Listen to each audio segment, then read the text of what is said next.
નમસ્કાર મિત્રો.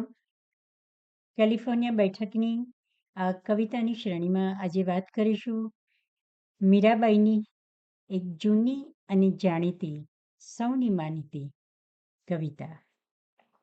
જો તુમ તોડો પિયા મેં નહીં તોડું રે. મીરાબાઈ એટલે સ્નેહ અને સર્વસ્વના સમર્પણની સુરીલી મૂર્તિ. મીરાબાઈ એક એવા કવિયત્રી હતા કે જેમના કાવ્યો કાશ્મીરથી કન્યાકુમારી સુધી ગવાયા છે. કૃષ્ણ પ્રત્યેના સખા ભાવમાં તેમણે ઘણા ભજનો રચ્યા છે અને મુખ્યત્વે બ્રજ અને મારવાડી ભાષામાં લખ્યા છે.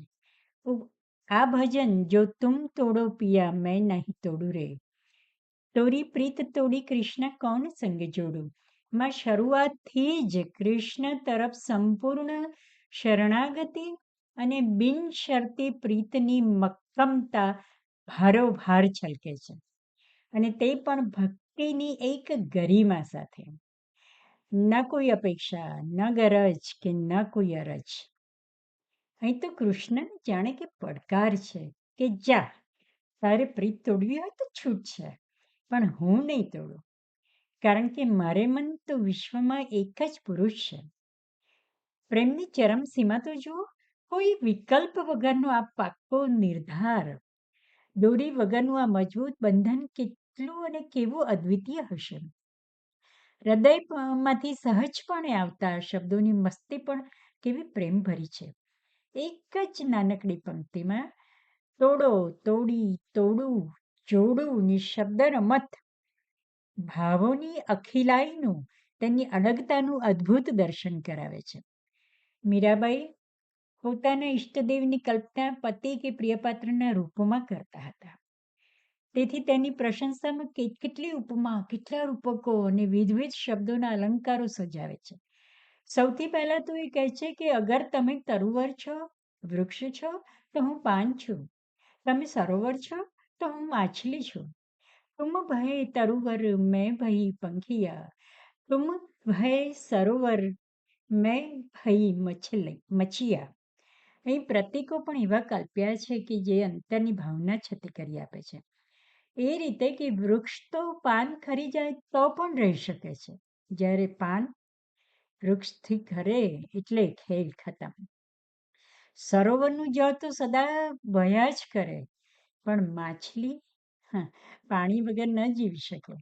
અહીં તરુવર, સરોવર, પંખિયા, મચ્છિયાનું પ્રાસાનુપ્રાસ પણ આબાદપણે ઝીલાયો છે.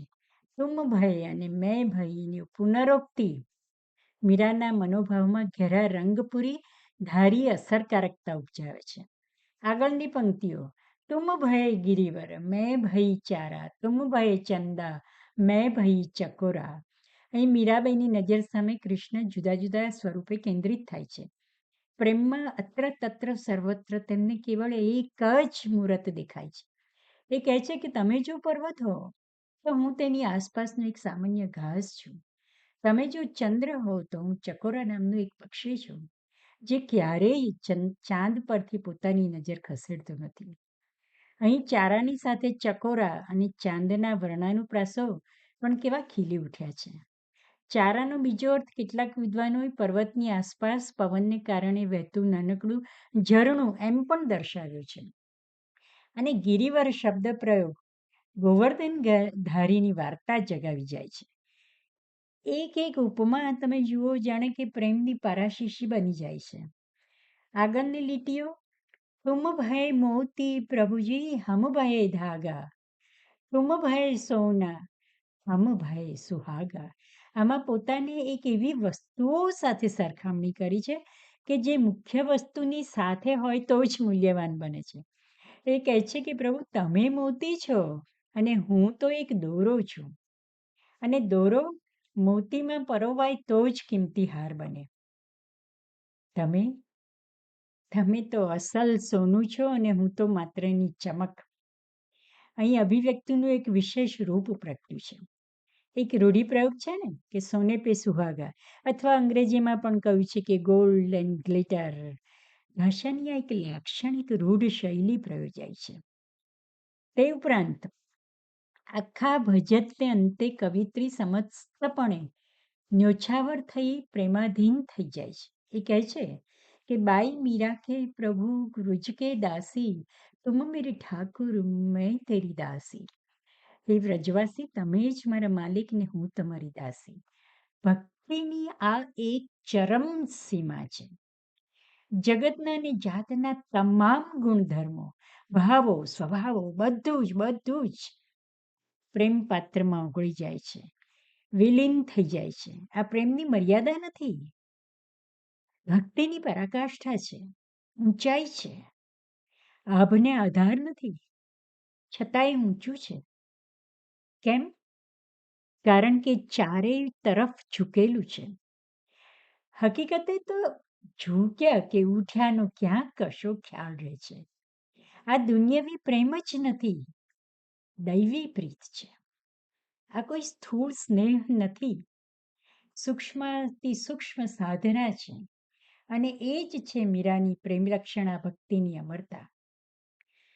આ પંક્તિઓમાં પણ તમે જુઓ, વાસી દાસીનો પ્રાસ ધ્યાનપાત્ર છે, તો કોમળ મધુર ભાવ ભજનના લયમાં ઉમેરો કરે છે. આમ શરૂઆતથી અંત સુધી આ ભજન સમગ્રતયા કૃષ્ણ સાથેનું તાદાત્મ્ય અને એકરૂપતાની ઝાંખી કરાવે છે. પદ્યનું લય, પ્રેમની ગતિ સરળતાપૂર્વક એક પવિત્ર માહોલ સર્જી દે છે. અને ભાવકની આંખ સામે જાણે હાથમાં તાનપુરો લઈ ગલી ગલીએ ઘૂમતા મીરાબાઈની શ્વેત મનોહર આકૃતિ તરવરે છે. મીરાબાઈનું આ ભજન વિવિધ સંગીતકારોએ સુરોથી મળ્યું છે અને અનેક ગાયકોના કંઠમાં આજ સુધી સચવાયું છે. અત્યંત મધુરતા અને કોમળતાથી ભર્યા આવા ભજનો છેલ્લે તો એ જ કહેવા પ્રેરે છે કે મેવાડની મીરાને માધવની મમતા, મોંઘેરી મધુર મોરલીની મમતા, મોહનના મોહક મુખડાની માયા, મેવાડની મીરાને માધવની મમતા. તો છેલ્લે સાધક, સંત, ભક્ત આ કવિયત્રીને શત નમન, વંદન સાથે અહીં હું વિરમું છું. અસ્તુ.